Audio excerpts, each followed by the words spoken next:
Hi, I'm Dr. Ted Norris, and we're here discovering a little bit about our world right now, and particularly that part of it that we don't really have the straight history of. And I'm here with Field McConnell. Explain who you are, Field. I'm a Air Force brat. I am a retired lieutenant colonel from the North Dakota Air National Guard. I graduated from the Naval Academy. I flew for the Marine Corps. I flew for Northwest Airlines for 29 years. After I was caused to step aside due to my whistleblowing, I went over to a Muslim nation and I flew non-Boeing airliners for 18 months over there. And I am in Austin to speak about something totally unrelated to aircraft. However, I understand that today's interest is in the illegal modifications to airliners within the United States of America that are loosely grouped as an entity called the Strangler Suite. Strangler Suite. Well, explain a little bit about those modifications and how that interacts and interfaces with 9/11. Well, everyone who has heard of 9/11 has been told that it was done by a group of young Muslim gentlemen from different countries. And even though they were participants, the aircraft, in fact, the airlines and the airliners and those companies and flight numbers are American and United. And with American, it's 11 and 77. With United, it's 175 and 93. Those airliners were not hijacked by humans. They were hijacked by technology. And I know we're not supposed to do this on camera, but there's 4 technologies, and people are more visual than oral sometimes. And the technologies, and I'll say them very slowly so people can get it right the first time and Google it. First and foremost and most central is the Boeing uninterruptible autopilot. And this is a autopilot that was actually announced subsequent to my first lawsuit. And that autopilot can be remotely triggered ostensibly to interrupt the human hijacking of an airliner, and that is a totally benign and reasonable facility. Unfortunately, on 9/11, we saw the ugly side of that facility, and that is that the same airliner that can be remotely taken away from hijackers intending to do ill to the passengers, it can be remotely taken away from the crew members. And just in the title, uninterruptible autopilot, and I would encourage everyone in the sound of my voice to Google that. Once it's electronically taken, it cannot be delivered back to the crew if the crew survives and if the crew wishes to command the airplane. The aircraft can be landed at any of 108 facilities around the globe. And this is not rocket science, and it's not brand new. This technology came out as early as 1995, and I mean specifically the Boeing uninterruptible autopilot, 1995. They did not acknowledge it until 2007, and they did not patent it until 2003.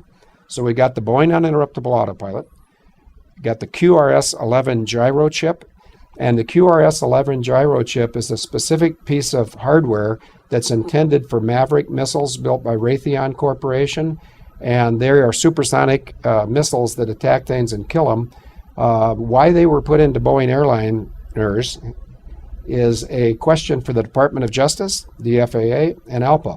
But the Department of Justice, the FAA, and ALPA don't care to investigate it. And I say that because I filed 3 lawsuits, and I would say the most irresponsible is the Airline Pilots Association, because unlike the other 2 entities, it's not that they simply don't investigate, but they also ridicule those people that bring the charge. But my career has been built on safely flying airplanes, and I'll just regurgitate 2 regulations, 1 federal, 1 from Northwest Airlines. The federal regulation, they can look it up, it's FAR, Foxtrot Alpha Romeo 121.533. And the Northwest, which is now part of Delta, that document was FOM, Fox Oscar Mike 911.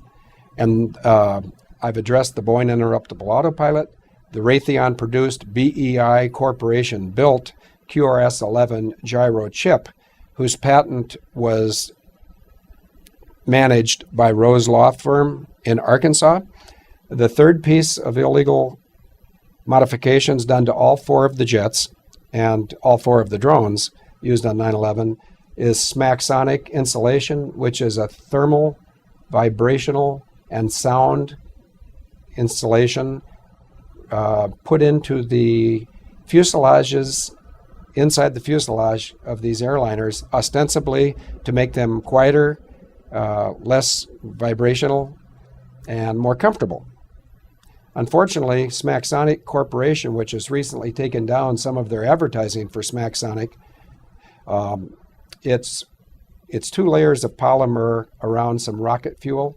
And when the rocket fuel is remotely triggered, it goes from ambient temperature, say 70 degrees Fahrenheit in an aircraft cabin, to 5,800 degrees in 1 second. And it vaporizes everything, turns it into plasma. There's no evidence left. And see, these people that put on these types of attacks, they're very evil, they're very powerful, they're very well connected, but they're not overly intelligent. That's my opinion. The last thing is the KU band, and anyone out there can look at KU, that's Kilo Uniform. KU band radio frequencies are used to uplink and downlink entertainment, emails, all sorts of information from people in the aircraft. If you're, pick any airline you want, I wouldn't recommend picking El Al. They're very serious about security. So let's pick somebody that's not El Al.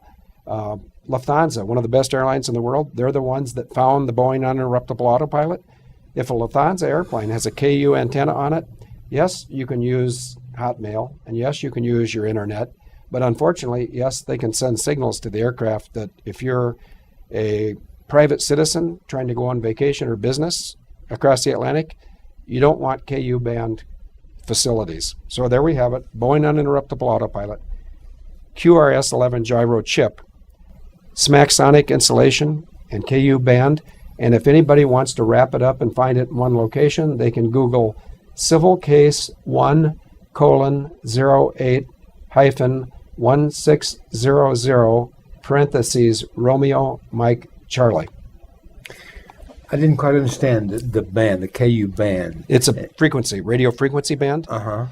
And that's a band which is controlled from ground stations around the world through satellites to aircraft. And that's how they send. Well, if next week you flew to London and you wanted to email someone in this room about this document we're producing, you could get online on the aircraft and the signal would go from the aircraft KU band antenna. And if anybody wants to see a KU band antenna, we've got them all over our writing at both Captain Sherlock and Able Danger. And most airliners have them. And many people get overwhelmed trying to find specific items. An easier way to find out is when you're boarding the airplane, if it says WI-FI on the side of the aircraft on the fuselage, that means wireless. And that's also used for nefarious reasons. Is yes, that right? It was used. That.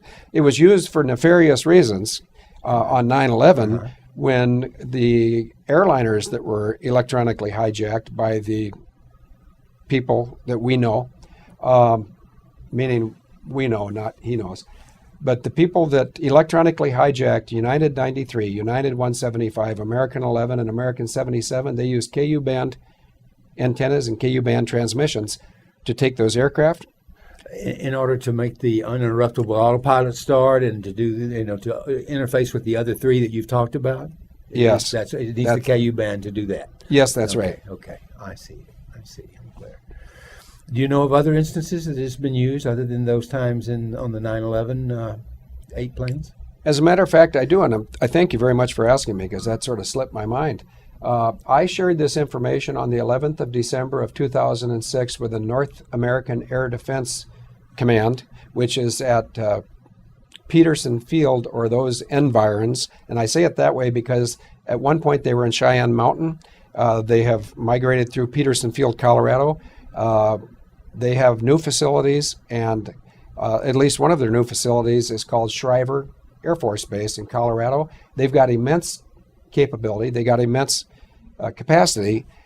They can keep us safe.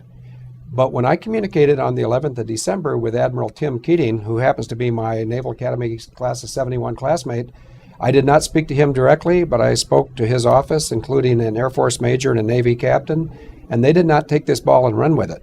That was the 11th of December of 2006, the same time I let ALPA, Airline Pilots Association International, know, and a certain airline company, and a 3-star admiral in Annapolis who's going to remain nameless, simply because he's not worthy of mention.